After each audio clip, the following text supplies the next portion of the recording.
दोस्तों, इस दुनिया में कोई भी किसी का अपना नहीं है। अगर आपको भी लगता है कि इस दुनिया में सब कोई अपना है, तो आप बिल्कुल गलत हो, क्योंकि जब आपको उन लोगों की जरूरत पड़ेगी तो कोई भी साथ नहीं देगा। ये एक कड़वा सच है। आप लोग इसे जितना जल्दी अपने दिमाग में बैठा लो, उतना ही आप लोग के लिए अच्छा होगा। तो चलिए दोस्तों, आज की इस बौद्ध कहानी के जरिए पता करते हैं कि सच में कोई भी अपना है भी या नहीं।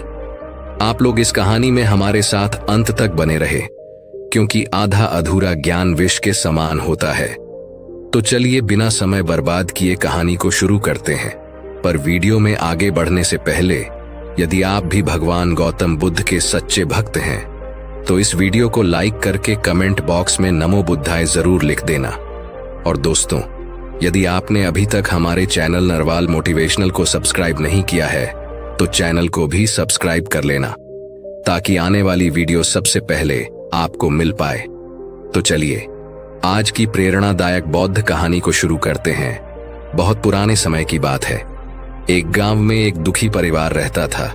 उस परिवार में 7 लड़के और एक लड़की थी। उन 8 के माता पिता जल्दी ही गुजर गए थे, तो बच्चों ने भी जल्दी ही अपनी अपनी जिम्मेदारियां समझ ली थी। शुरू में सबको गुजारा करने में काफी परेशानी हुई थी, लेकिन समय के चलते सब कुछ उन्हें आसान लगने लगा था। अब उन्होंने माँ बाप के बिना जीना सीख लिया था। वह 7 भाई और एक बहन इस गांव में बड़े प्यार से मिलजुल कर रहते थे। दिन निकलते ही 7 भाई शिकार के लिए निकल जाते और बहन सबके लिए खाना पकाती थी और घर के बाकी के दूसरे कामकाज करती थी। भाई जब जंगल से वापस आते तो साथ में बड़े बड़े जानवर, पक्षी आदि को मार कर लाते थे। वह 7 भाई जो भी चीज लाते थे, बहन उनके मांस को बड़े चाव से पकाती थी और सब भोजन करके बड़ी तृप्ति का अनुभव करते थे। ऐसे ही दिन गुजर रहे थे। एक दिन की बात है, 7 भाई जंगल में शिकार करने के लिए गए थे। शाम होने वाली थी। बहन सबके लिए खाना बना रही थी। जब वह सब्जी बनाने के लिए उस सब्जी को काट रही थी, तभी चाकू की तेज धार से उसकी एक उंगली कट गई। अब उस कटी हुई उंगली से खून की धारा बहने लगी। अब बहन ने सोचा, यदि मेरे भाइयों ने मेरी कटी हुई उंगली देखी तो मेरे भाई बड़े दुखी हो जाएंगे। इसीलिए उसने यह सोचा कि अपने भाइयों को यह बात नहीं बतानी चाहिए और उनसे छिपा कर रखना। जब उसने बहते हुए खून को अपनी ओढ़नी से पूछना चाहा, किंतु उसने सोचा कि उसके भाई उसकी ओढ़नी में लगे हुए खून के धब्बों को देखेंगे तो मुझसे पूछेंगे।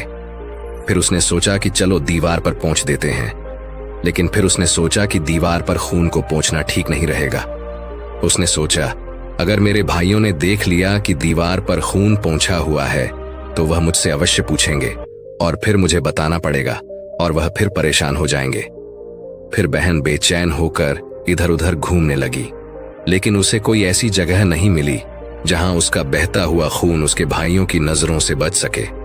इसलिए उसे कोई उपाय ना मिलने पर उसने उसी सब्जी में जो खाने के लिए बना रही थी, उसी में अपना खून जो था उसे पहुंच दिया। शाम को जब 7 भाई जंगल से वापस आए तो बहन ने भाइयों के लिए खाना परोसा। आज 7 भाइयों को सब्जी बहुत ही स्वादिष्ट लगी। 7 भाई अपनी अपनी उंगलियां चाटते रह गए और अपनी बहन की पाक कला की तारीफ करने लगे। अपनी तारीफ सुनकर बहन भी बहुत खुश हुई। 7 भाई दिन भर के काम करने के कारण थके थे, इसलिए 7 भाई उस दिन जल्दी सो गए। अगली सुबह रोज की तरह वह 7 भाई जंगल को चले गए। जब वह थोड़ी दूर चले तो उन्हें प्यास लग गई। तभी पास की झील में 7 भाइयों ने पानी पिया और वहीं के पास के पेड़ के नीचे जाकर बैठ गए और बातें करने लगे कि रात के भोजन में बहन ने जो सब्जी बनाई थी वह बहुत स्वादिष्ट थी। सभी उसी सब्जी की चर्चा करने लगे। 7 भाइयों ने कहा, इतना स्वादिष्ट खाना तो हमने आज तक नहीं खाया। वह 7 भाई कहते हैं, आज घर चलकर इसके बारे में अपनी बहन से जरूर पूछेंगे और जानकर रहेंगे कि सब्जी में उसने ऐसा क्या मिलाया था जिससे वह सब्जी इतनी स्वादिष्ट बनी थी। शाम को 7 भाई जब घर आए तो दोबारा अपनी बहन की पाक कुशलता की तारीफ करते हुए कहने लगे, हमारी प्यारी बहन, कल रात की सब्जी में तुमने ऐसा क्या मिलाया था? बहन बताना तो नहीं चाहती थी, क्योंकि वह सोच रही थी, अगर उसके भाइयों को पता चला कि उसकी उंगली कट गई है तो मेरे सारे भाई दुखी हो जाएंगे। इसीलिए उसने कहा, कुछ नहीं बड़े भैया, सब जो रोज बनाती हूं वही बनाया था। तो उसका बड़ा भाई कहने लगा, प्यारी बहन, तुम्हें आज बताना ही पड़ेगा। और मैं जानना चाहता हूं कि हमारी बहन ने इतनी स्वादिष्ट सब्जी कैसे से बनाई। बड़ा भाई आगे कहता है, तुम्हें मेरी सौगंध है बहन, तो तुम्हें आज सच्चाई बतानी ही पड़ेगी। बड़े भाई का सब सम्मान करते थे, इसलिए बहन को भी अब सच बोलना पड़ा। उसने धीरे धीरे सारी बात बताते हुए कहा, भैया मेरी उंगली कट गई थी तो बस इतना सा अपना खून सब्जी में मिला दिया था और ज्यादा कुछ नहीं। मैंने सोचा कि आप लोगों को पता चलेगा तो आप दुखी होंगे, इसलिए मैंने अपने खून को सब्जी में मिला दिया था। यह सुनकर 6 भाइयों ने मन में सोचा, इसके खून की चंद बूंदें इतनी स्वादिष्ट हैं तो इसका मांस कितना स्वादिष्ट होगा। रात के खाने के बाद 7 भाई सोने के लिए चले गए। 7 में फिर इस बात की चर्चा छिड़ गई। बड़ा भाई कहने लगा, अरे भाइयों, खून की कुछ बूंदें हमारी बहन की इतनी स्वादिष्ट है तो सोचो उसके शरीर का मांस कितना स्वादिष्ट होगा। सबने बड़े भाई की हाँ में हाँ मिलाई, परंतु छोटे भाई को यह बात गलत लगी। उसने बड़े भाई का मान रखते हुए कुछ नहीं कहा और अगले दिन शिकार के लिए 7 भाई जाते हैं। उस समय 7 भाइयों ने योजना बनाई कि बहन को मारकर उसका मांस बनाएंगे और खाएंगे। बहन का मांस खूब स्वादिष्ट होगा। 7वें भाई को अपने बड़े भाइयों की योजना बिल्कुल भी अच्छी नहीं लगी। वह अपनी बहन को बचाने के लिए बेचैन हो गया। वह खुलकर इसका विरोध तो नहीं कर सकता था क्योंकि 6 भाई एक तरफ थे। सभी भाइयों ने मिलकर एक टीले पर बांस के पत्तों का एक चबूतरा बनाया जिसे चांद कहते हैं। उनकी योजना यह थी कि बहन को बहला फुसलाकर यहाँ पर लेकर आएंगे और तीर मारकर अपनी बहन की हत्या कर देंगे और उसका स्वादिष्ट मांस खाएंगे। अगले दिन बड़े भाई ने अपनी बहन से कहा, मेरी प्यारी बहन, अब तुम बड़ी हो गई हो और शादी के लायक हो गई हो। मैंने तुम्हारे लिए एक सुंदर वर की तलाश की है। आज हम उसको देखने जाएंगे और उसका घर भी देख कर आएंगे, इसीलिए तुम भी हमारे साथ चलोगी। बहन शादी की बात से बहुत खुश हुई। तुरंत तैयार होकर भाइयों के साथ चलने लगी। चलते चलते जब बहन थक गई तो उसने अपने बड़े भाई से पूछने लगी, भैया मेरा ससुराल अब कितना दूर है? तब बड़ा भाई बोला, बस अभी कुछ देर में हम पहुंचने वाले हैं। और बड़ा भाई बोला, वह देखो बहन, दूर से दिखाई दे रहा है। बड़ा भाई उसी टीले पर बने चांद को दिखाते हुए बोला, देखो मेरी प्यारी बहन, तुम्हारा ससुराल जहां तुम राज करेगी। यह सुनकर बहन आनंदित हो उठी। चांद पर पहुंचने के बाद बड़े भाई ने अपने छोटे भाइयों को आदेश दिया, अपनी बहन को एक रस्सी के सहारे से बांस के खंभे से बांध दो।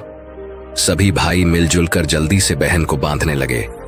बहन ने अपने सभी भाइयों को हत्यारे के रूप में देखकर उसका हृदय हाहाकार करने लगा। वह ईश्वर को याद करते हुए कहने लगी, हे ईश्वर, अब तुम ही मेरा सहारा हो। मेरे 7 भाई मेरी हत्या करना चाहते हैं। इनमें से एक भी ऐसा नहीं है जिसके दिल में मेरे लिए दया और प्रेम हो। 7वें भाई को बहन की पुकार पर दया आ गई, परंतु 6 भाइयों का विरोध करने का साहस वह नहीं जुटा पाया। बहन को निर्ममता से बांधने के बाद बड़े भाई ने सबको बारी बारी से उस पर प्रहार करने का आदेश दिया।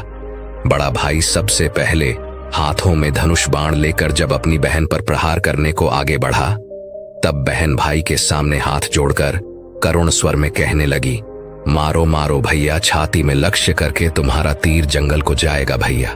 मारो मारो भैया। छाती में लक्ष्य करके भाई ने कठोरता दिखाते हुए तीर चलाया, परंतु उसका निशाना तो अचूक था, परंतु आज विफल हो गया।